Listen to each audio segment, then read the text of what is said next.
Hello dear students, कैसे हैं आप सब। आप सबका एएससी स्टार्टर में बहुत बहुत स्वागत है। आज की जो वीडियो रहने वाली है वो 10th क्लास का जो मैथ्स का जो सिलेबस है 2021-22 का, जो सीबीएसई ने इशू कर दिया है और उसमें बता दिया है कि जो टर्म वाइज आपके जो एग्ज़ाम होने वाले हैं, तो फर्स्ट टर्म में आपके कौन कौन से चैप्टर्स आएंगे, सेकंड टर्म में आपके कौन कौन से चैप्टर आएंगे। क्योंकि इस बार टर्म वाइज बनाया गया है, तो जो फर्स्ट टर्म में चैप्टर आएंगे वो सेकंड टर्म में नहीं आएंगे, जो सेकंड टर्म में आएंगे वो फर्स्ट टर्म में नहीं आएंगे। और पूरी तरह से उन्होंने कट एंड क्लियर पूरी तरह से आपको बता दिया है। और इस वीडियो में आपको पूरे अच्छे से बता दूंगा कि कौन कौन से चैप्टर्स हैं, वो कितने मार्क्स के आएंगे, और जो है कौन कौन से फर्स्ट टर्म में और कौन कौन से सेकंड टर्म में आएंगे। देखिए, जो आपको पेपर होने वाला है वो 90 मिनट्स का रहने वाला है। और इस बार जो है एमसीक्यू क्वेश्चन ही कहे जा रहे हैं फर्स्ट टर्म में जो आएंगे, है ना। तो आपको अच्छे से प्रिपरेशन करनी पड़ेगी। तो देखिए, जो फर्स्ट टर्म का जो पेपर है वो टोटल 50 मार्क्स का रहेगा, ठीक है। और उसमें 40 मार्क्स जो है आपके, जो आपका पेपर होगा उसके, और जो 10 मार्क्स है वो इंटरनल असेसमेंट है। तो इसमें भी पूरी तरह से क्लियर कर दिया कि इंटरनल असेसमेंट में किस किस के कितने मार्क्स लगेंगे, ठीक है। तो देखिए, जो नंबर सिस्टम है वो 6 मार्क्स का है और अलजेब्रा जो है वो 10 मार्क्स का है। तो मैं अभी आपको इसमें बताऊंगा कि कौन कौन से चैप्टर्स हैं जो इसमें आपको देखने हैं, ठीक है। तो देखो, नंबर सिस्टम, तो ये सब यूनिट्स के नेम लिखे हुए हैं। इस यूनिट्स में बहुत सारे चैप्टर्स होते हैं। तो जो फर्स्ट टर्म में कौन कौन सी चैप्टर आ रहे हैं इस यूनिट में से, वो इसमें बता रखा है, और सेकंड टर्म में कौन कौन सा है वो बता रखा है, ठीक है। तो देखिए, जैसे नंबर सिस्टम है ना, ये 6 मार्क्स का है। तो आप देखिए यहाँ पर, तो नंबर सिस्टम में जो 6 मार्क्स का है वो पहला चैप्टर आपका रियल नंबर आ रहा है। तो यानी कि जो पहला चैप्टर है ना आपका मैथ्स का, वो 6 मार्क्स का है। उसके बाद दूसरे पे आ जाते हैं, दूसरी यूनिट जो अलजेब्रा की है वो 10 मार्क्स की है। और देख लेते हैं, आप देखिए इधर, तो पॉलिनोमियल्स आ रहा है इसमें, और pair of linear equation in 2 variables आ रहा है। यानी कि जो यूनिट हम नेक्स्ट कर रहे हैं ना अलजेब्रा वाली, उसमें 2 चैप्टर हैं, एक है सेकंड और ये है थर्ड वाला। तो यानी कि आपको पहला चैप्टर भी आ रहा है, सेकंड भी आ रहा है और थर्ड भी आ रहा है। और यहाँ पर क्लियर कर दिया गया है कौन कितने मार्क्स का है। ये देखो, पहला चैप्टर 1 मार्क्स, पहला चैप्टर जो 1 है वो 6 मार्क्स का है, और जो सेकंड और थर्ड मिला के टोटल 10 मार्क्स के हैं। उसके बाद जो नेक्स्ट यूनिट है ना थर्ड, कोऑर्डिनेट ज्योमेट्री, इस कोऑर्डिनेट ज्योमेट्री में जो है चैप्टर आ रहा है आपका चैप्टर नंबर 7 है। ये पूरा ही कोऑर्डिनेट ज्योमेट्री जो यूनिट है वही है। और ये चैप्टर अकेला 7 जो चैप्टर है अकेला आपका, ये आपका कितने मार्क्स का है डियर स्टूडेंट्स, ये है आपका 6 मार्क्स का। फिर अब आ जाइए ज्योमेट्री पर। जो ज्योमेट्री जो है उसमें भी आपका फर्स्ट टर्म में केवल एक ही चैप्टर आ रहा है, वो है 6th चैप्टर, ठीक है। आप कॉपी पर नोट करते रहना, ठीक है। तो चैप्टर नंबर 6 आ रहा है आपका, और ये कितने नंबर का है आपका, ज्योमेट्री के अंदर 6 मार्क्स का है। फिर आ जाइए ट्रिग्नोमेट्री। तो ट्रिग्नोमेट्री जो है, ये अभी आपने नया वर्ड लग रहा होगा, ठीक है। जब आप अच्छे से पढ़ेंगे तो वो क्लियर हो जाएगा, ठीक है। इसमें फॉर्मूले बहुत ज़्यादा हैं, लेकिन इंटरेस्ट आता है। जब शुरू में थोड़ा सा लगता है अटपटा सा, बाद में इंटरेस्ट आता है। तो ये 5 मार्क्स का है ट्रिग्नोमेट्री। और ये ट्रिग्नोमेट्री में आपको बता दूँ, ठीक है, ये चैप्टर जो है ट्रिग्नोमेट्री का, ये आपका चैप्टर जो है 8 चैप्टर है। कौन सा चैप्टर है? 8 चैप्टर। उसके बाद है मैंसुरेशन, ठीक है, ये आपका है 12 चैप्टर है, ठीक है। तो मैं आपको दिखा देता हूँ कि ये कितने मार्क्स का है। ये जो आपका 12 चैप्टर है मैंसुरेशन में, ठीक है, मैंसुरेशन में ये आपका 4 मार्क्स का है।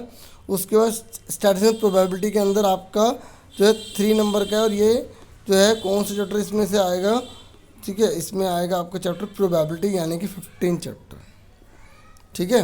इस तरीके से मैंने आपको बता दिया कि आपका जो है फर्स्ट टर्म में कौन कौन से जो है चैप्टर आ रहे हैं और वो कितने कितने मार्क्स के हैं, ठीक है। और ये तो मैंने अभी आपको बताया है केवल आपके जो 40 मार्क्स का है। जो 10 मार्क्स का है ना, उसमें आपके 3 मार्क्स तो पीरियोडिक टेस्ट लगेंगे जो स्कूल की तरफ से आपको लिए जाएंगे, और जो 2 मार्क्स है वो मल्टीपल असेसमेंट लिए जाएंगे, जो आपको वर्कशीट में असेसमेंट आ रहे हैं ना उसके लगेंगे। आपको पूरा पूरा अच्छे से करना है। पोर्टफोलियो 2 मार्क्स का है, इसमें आपको कोई ना कोई एक्टिविटी, कोई प्रोजेक्ट फाइल वगैरह दी जा सकती है, जैसे पिछली बार सिक्किम प्रोजेक्ट था।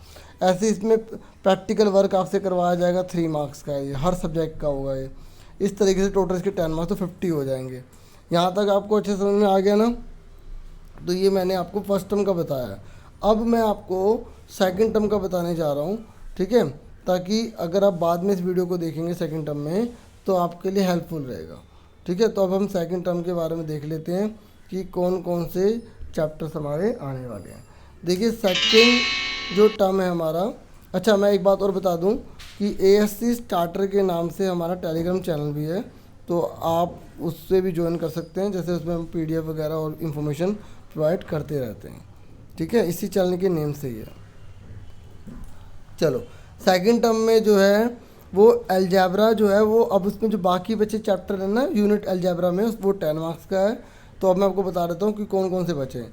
देखो, एक क्वाड्रेटिक इक्वेशन बचा और एक अरिथमेटिक बचा, तो ये चैप्टर आपका 4th है, ये 5th है, ठीक है। साथ के साथ लिखते जाना कौन कौन से चैप्टर्स आ रहे हैं। तो ये चौथा और पाँचवा है, ये दोनों मिला के 10 मार्क्स के हैं। उसके बाद ज्योमेट्री जो है, ठीक है, ज्योमेट्री जो है वो है 9 मार्क्स की। तो ज्योमेट्री में आपका कौन सा चैप्टर है, आपका चैप्टर है सर्कल और कंस्ट्रक्शन, ठीक है, ये है चैप्टर नंबर 10, ठीक है। और ये कंस्ट्रक्शन जो है आपका चैप्टर नंबर है 11, ठीक है। तो ये आपका चैप्टर ठीक है।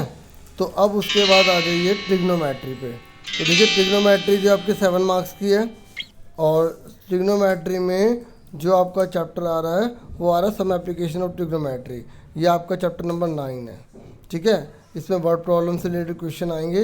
अगर आपने फर्स्ट टर्म का चैप्टर अच्छे से करा होगा तो इसमें आपको कोई प्रॉब्लम नहीं आएगी, और अगर नहीं भी करा तब भी इसमें ज़्यादा प्रॉब्लम नहीं आएगी, क्योंकि इसमें सिर्फ ये 3 एंगल के ऊपर ही बात करनी है, ठीक है। इसमें एलिवेशन होता है, डिप्रेशन होता है। जो नीचे से ऊपर देखते हैं उसको एलिवेशन कहते हैं, ऊपर से नीचे देखते हैं तो उसको हम डिप्रेशन कहते हैं, ठीक है। तो उसके बाद जो है हमारा जो है चैप्टर मेंसुरेशन के बाद स्टैटिस्टिक्स एंड प्रोबेबिलिटी, उसमें प्रोबेबिलिटी आ गया तो बचा कौन सा, स्टैटिस्टिक्स, है ना। तो इस तरीके से इसमें से जो है चैप्टर नंबर जो हमारा जो 14 है वो हमारा इसमें आ जाएगा। अच्छा, मेंसुरेशन बचा ना, मेंसुरेशन भी बच गया। तो मेंसुरेशन जो है वो 6 मार्क्स का है, और ये जो 6 मार्क्स का जो चैप्टर है ये आपका है चैप्टर नंबर 13, ठीक है। इसमें जो है आपका जो क्यूब है, ठीक है, क्यूबॉइड है, और आपका स्फीयर है, कोन है, उससे रिलेटेड जो है इसमें क्वेश्चन आएंगे, ठीक है। बाकी इसमें आप मेंशन भी दिया हो, आप आराम से यहाँ पे अच्छे से पढ़ भी सकते हैं, ठीक है।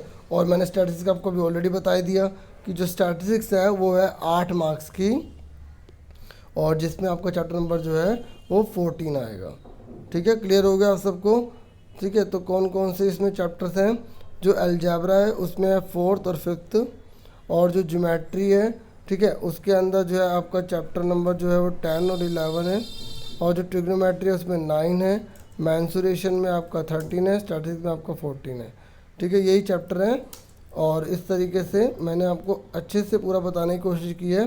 बाकी आप अपनी राय और कमेंट बॉक्स में दे सकते हैं।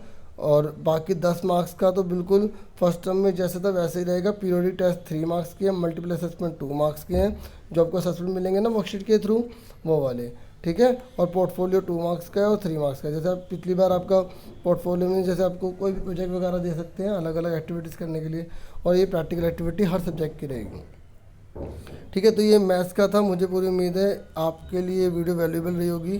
चैनल को लाइक शेयर सब्सक्राइब जरूर कीजिएगा, इतना तो बनता ही है।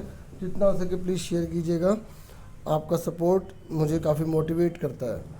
तो आपसे फिर मिलेंगे नेक्स्ट वीडियो में, तब तक के लिए अपना पूरा पूरा ध्यान रखना, और वैसे भी ध्यान रखना। Thank you for watching and listening carefully.